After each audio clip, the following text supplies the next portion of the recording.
Hi, everyone. Welcome to the Anxiety 101 series, a part of Seattle Children's Impact Project. In this video, we're going to be talking about rating anxiety and understanding how anxiety feels in your body.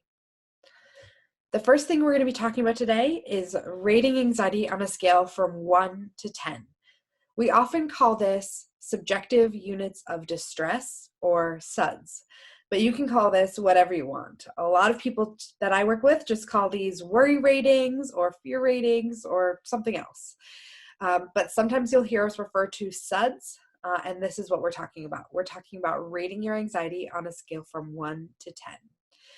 So if we look at this scale in front of us, we see that you have the possibility of choosing any number on this scale from 1 to 10.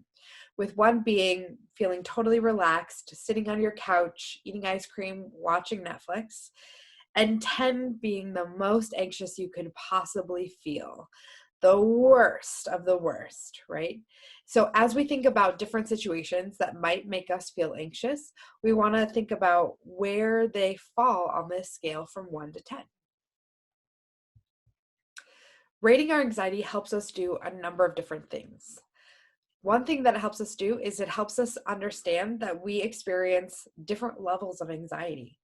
Sometimes when we feel anxious, it just goes in this category of feeling anxious, rather than thinking about times when we feel more or less anxious.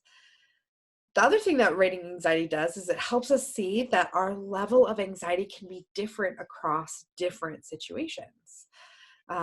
So we can feel really anxious in one situation and less anxious in another. But it can also help us see that our level of anxiety can be different within the same situation, and even that it can change over time. But one of the most important things that I think rating our anxiety does is it helps us be mindful of the fact that we can be successful in doing things even when our anxiety is quite high. So rating our anxiety does a lot of different things for us. Essentially, it just helps us take the temperature of how anxious we feel. The key piece that I want everybody to understand is that our rating of anxiety is not a signal that we should do one thing or another. So it's not how we make decisions in situations when we're anxious, but it just helps us take our temperature, essentially. So the other way that can help kind of inform your level of anxiety, your SUDS, is understanding how anxiety feels in your body. So when we are in anxiety-provoking situations, that fight or flight system starts to turn on, and we can feel lots of different things that honestly feel pretty uncomfortable a lot of the time.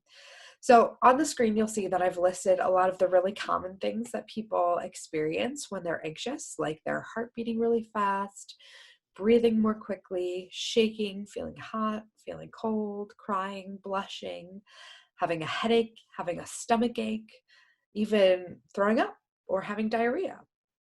And you can see that it would be really, really common for people to confuse anxiety with being sick. So I think it's really important to acknowledge that anxiety can make a lot of these things happen in your body. So it becomes hard to tease these things apart or tell the difference.